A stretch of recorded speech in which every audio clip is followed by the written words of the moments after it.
Hello everyone, मैं CSU में आप सबको सलाम।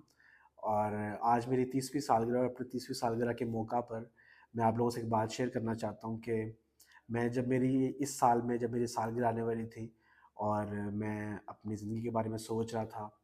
और इस साल में ये वाहिद ऐसा साल था जिसमें मुझे किसी भी मटेरियलिस्टिक यानी कि मादी चीज़ों की तरफ मेरा ध्यान नहीं था।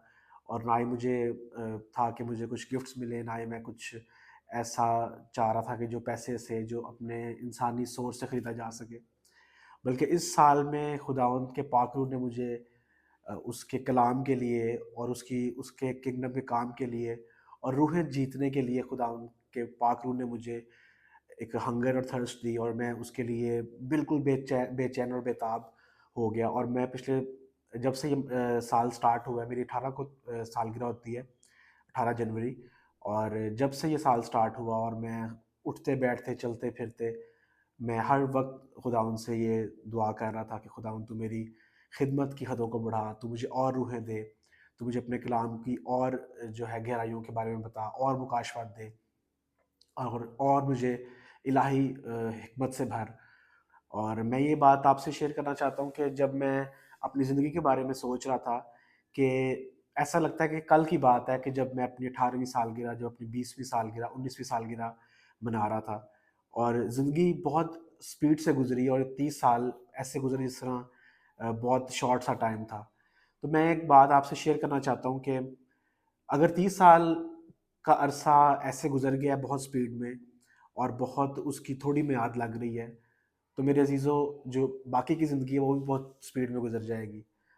और अगर हमने उसकी किंगडम के लिए, उसकी बादशाहत की वुसअत के लिए काम ना किया, तो at the end of the day हमारे पास कोई अचीवमेंट नहीं होगी। याद रखें कि हमें अच्छा बिज़नेस करना है, हमने अच्छा पढ़ना है, अपने दूसरे मामला दुनियावी देखने हैं, मगर उससे बढ़ के हर चीज़ जो ग्रेट कमांडमेंट है, वो ये है कि go and preach the gospel. और मैं जब खुदावंद की बरकतों के बारे में, उसकी नेमतों, उसकी जो मेरे ऊपर जो रहमतें हैं, उसके बारे में सोच रहा था, तो ज़बूर 139 उसकी 17 आयत में लिखा है कि ए खुदा, तेरे ख़्याल मेरे लिए कैसे बेशबहा हैं। अगर मैं उनका, और वो बहुत मजमू में बहुत ज़्यादा है, अगर मैं उनको गिनने पे आऊँ तो वो रेत से भी ज़्यादा हैं।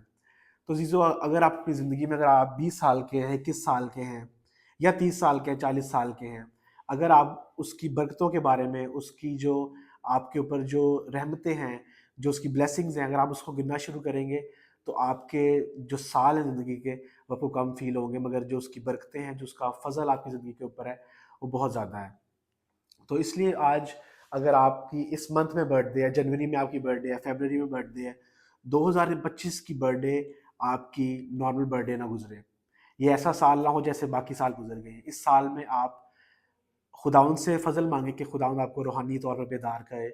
जैसे खुदावंद ने मुझे इस साल में बहुत ज़्यादा अपने कलाम की भूख और प्यास दी, और बहुत ज़्यादा मैं बेताब हूँ, बेचैन हूँ कि मैं उसकी किंगडम के लिए, उसकी बादशाहत की वसअत के लिए काम करूँ। मैं खुदावंद का शुक्र है, पिछले 7 साल से मैं मुल्क थाईलैंड में मैं खिदमत कर रहा हूँ। मैंने हर तरह की खिदमत की है। मैंने बैक स्टेज खिदमत की है, मैंने एज़ अ मैनेजमेंट की खिदमत की है, मैंने एज़ अ पासबान खिदमत की है, एज़ अ एवेंजलिस्ट मैंने खिदमत की है। मगर खुदावंद का मैं शुक्र करता हूँ कि इस 30 साल में मेरी ज़िंदगी में, और मेरी जो रूह के अंदर जो खुदावंद ने भूख और प्यास रखी है, वो रूहों को जीतने की है। तो आज मैं आपको भी दावत देता हूँ कि अगर आज इस मंथ में आपकी बर्थडे है, या नेक्स्ट मंथ में, या इस साल के किसी भी महीने में आपकी बर्थडे है, तो खुदावंद से फ़ज़ल मांगे कि खुदावंद आपको भी, जिस तरह उसने मुझे जिस तरह उसने मुझे इस चीज़ की भूख और प्यास दी, आपको भी खुदावंद दे, और आप खुदावंद की किंगडम के लिए काम करें। और याद रखें कि बाइबल हमें हर चीज़ की क्लैरिटी देती है। अगर हम हर रोज़ बाइबल रीडर बन जाते हैं, हम हर रोज़ अगर खुदा के कलाम को सुनते हैं और सीखते हैं और पढ़ते हैं, तो खुदावंद हमारे दिमाग को, हमारे दिल को, हमारी सोचों को खोलता है कि हम किस तरीके से उसका काम कर सकते हैं।